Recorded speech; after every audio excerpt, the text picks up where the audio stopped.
Hello everybody, welcome back. Today as well we have got to another video. In this video I'll show you how you can simply go ahead and copy your LinkedIn URL. But before that, please do make sure to like our video, subscribe our channel, and as well any further delay, we'll simply go ahead and step into our video.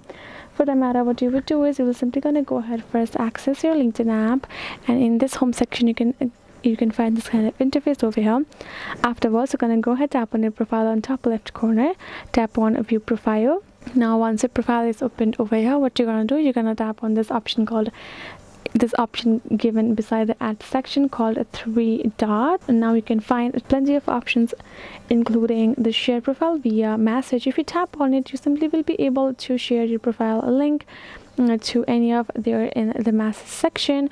Other one would be simply share profile via the other social media platforms, which will actually share your URL. And in the section as well, you can find this option called copy URL nearby share. Tap on this copy URL. Now that particular link is copied as well.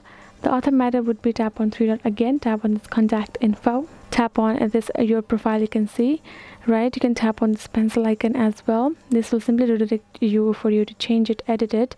So for you, will go back and simply long press and tap on this copy. So now you have again copied your URL like that. The two ways for you to do it. I hope this video was helpful to you all. Thank you so much for watching, and I'll see you guys in our next video.